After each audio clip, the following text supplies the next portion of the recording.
So it brings me on. You spoke a lot about sort of, how the world's changing and how we can, from a technology perspective, make the world a far better place. There's a lot of people that are terrified of where we're going, using things like artificial intelligence, etc.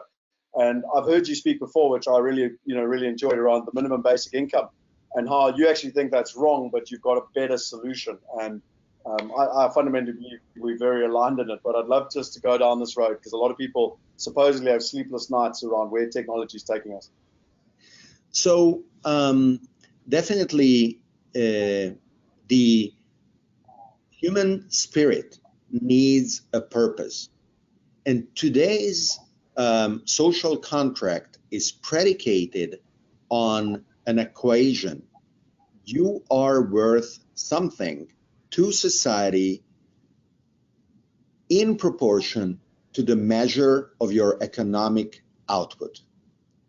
And if you are unemployed and society as a consequence measures your economic output 0, you are worthless. This social contract is contrary to the human spirit because each of us realize that it is just not true that you are worthless because of whatever happenstance you became unemployed. And the fact that today's society believes that there have to be some kind of arbitrary time frame for you to get your act together, otherwise you can go and die in a ditch, whether the time frame is 0 like in America or a year like in the Netherlands, or whatever it is, does not take into account how rapidly skills are becoming obsolete. And if the lowest skill available today is flipping burgers, is getting automated as well, so that even that kind of fallback to create economic output is available to people anymore, or a greeter in a Walmart or whatever other kind of fake job, then the response by human beings not to accept that state of things is the right response. Because the social contract is not natural law. If I jump out of the 5th floor here and enjoy for a few seconds a beautiful view of the Cayman Islands,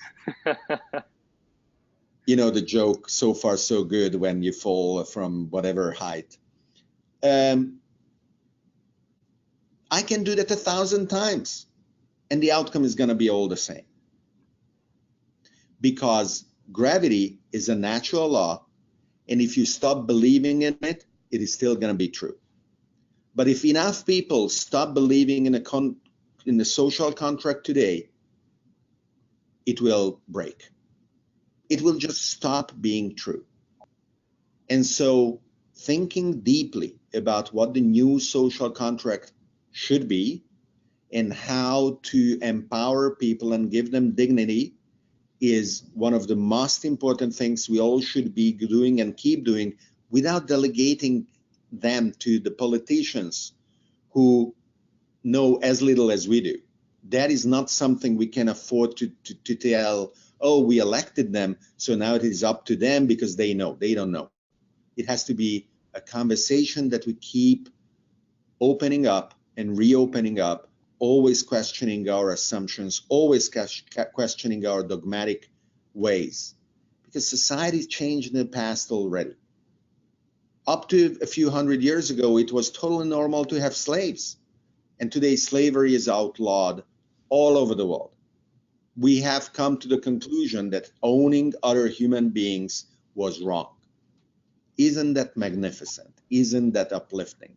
So we should ask ourselves, what are going to be the laughably dogmatic assumptions about today's society that tomorrow we will falsify, and happily so, because they will lead to human flourishing and thriving civilizations?